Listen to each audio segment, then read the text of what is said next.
আমি গতকালকে বলেছিলাম যে আগামী কয়েকদিন আমি এই আগামী নির্বাচনে যে সমস্ত রাজনৈতিক দল অংশ নিতে যাচ্ছে তাদের অবস্থান মানে নির্বাচনের মাঠে, রাজনীতির মাঠে আমার কাছে কেমন লাগছে সেই বিষয়গুলো নিয়ে আপনাদের সঙ্গে আমি একটু মত বিনিময় করব।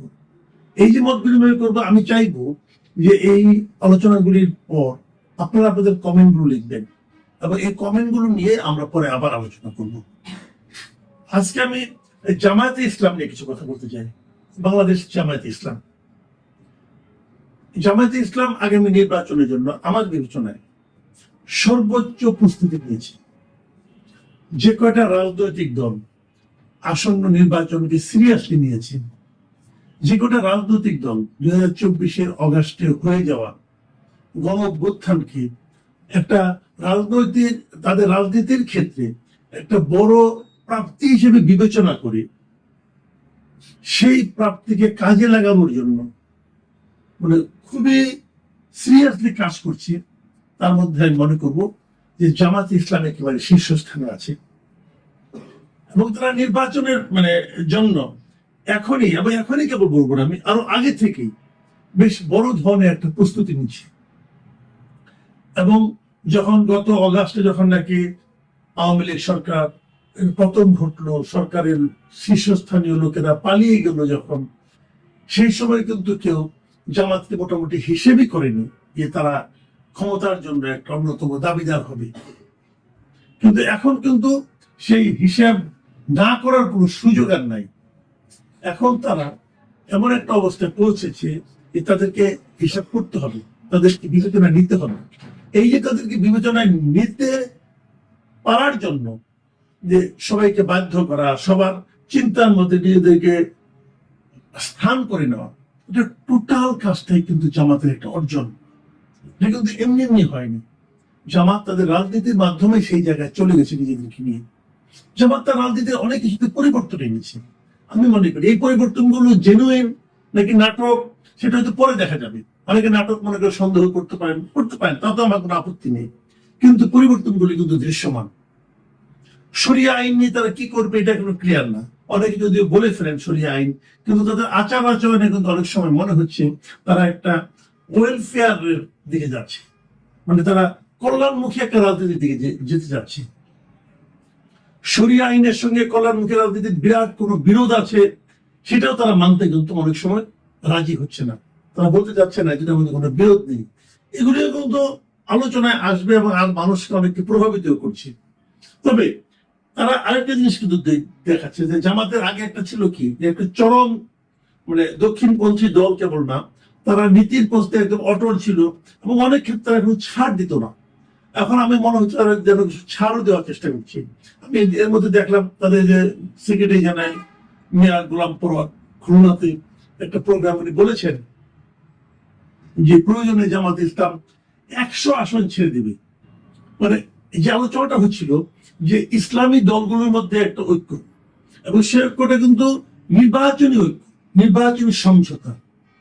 এটা কিন্তু যে জোট তা না, বাট নির্বাচনের জন্য যে তোমার আসনে আমি আমার প্রার্থী দিব না, আমার আসনে তুমি তোমার প্রার্থী দিবা না, তোমার যারা কর্মী আছে তারা আমাদের হয়ে কাজ করবে, আমাদের যারা কর্মী আছে তারা তোমাদের আসনে তোমাদের হয়ে কাজ করবে।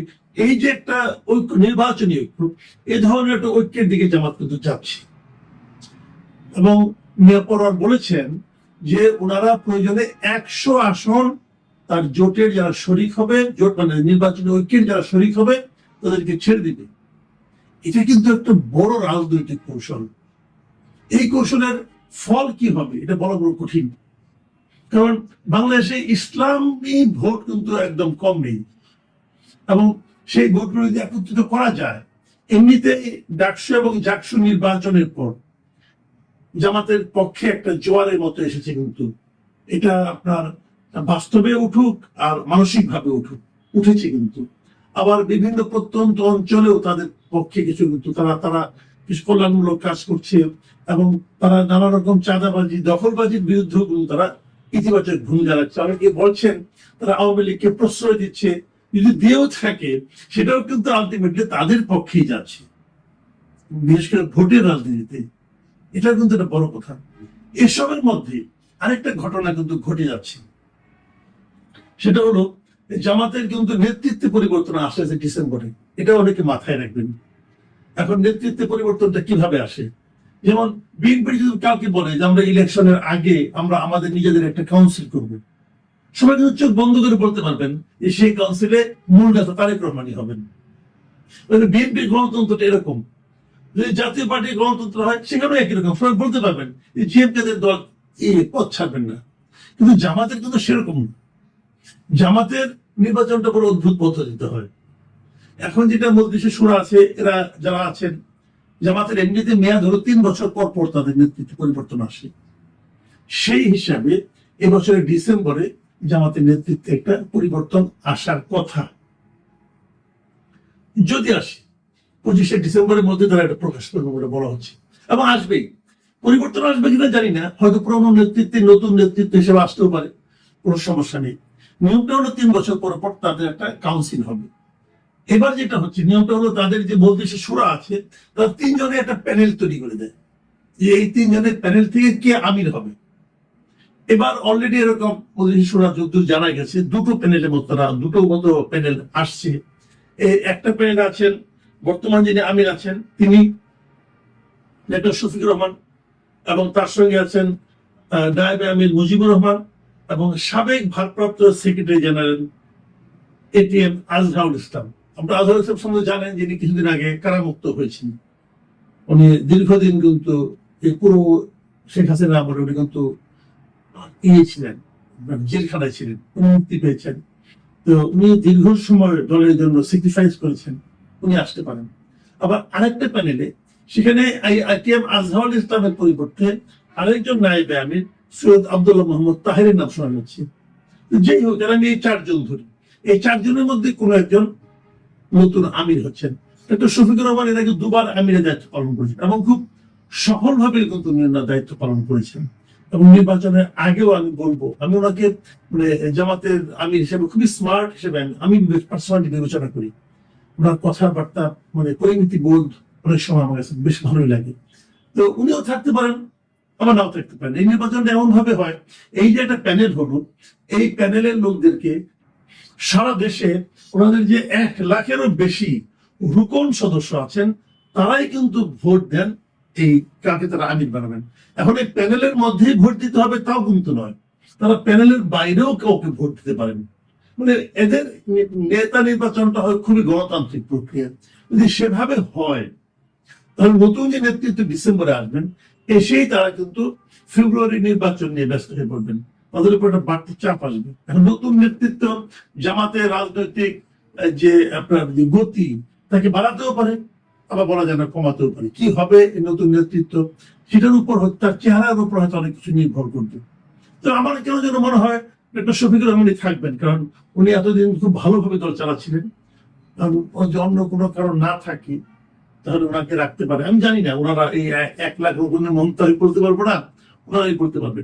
তবে যেটাই হোক, এটাই হবে এই নির্বাচনের জামাতের যে ফলাফল কি হবে না হবে সেটাকে এগিয়ে না। আমি যে কথাটা বলে শেষ করব, আমি মনে করি যে জামাতে ইসলামের সৃষ্টির পর থেকে, জন্মের পর থেকে, সে পাকিস্তান আমল থেকে ধরি অথবা ব্রিটিশ আমল থেকে ধরি, জন্মের পর থেকে কোন জাতীয় নির্বাচনে ভালো ফল করার যে বাস্তবতা, সেই বাস্তবতা এবার যে বাস্তবতা তৈরি হয়েছে, এতটা অনুকূল পরিবেশ জামাতে ইসলামী কখনো পায়নি।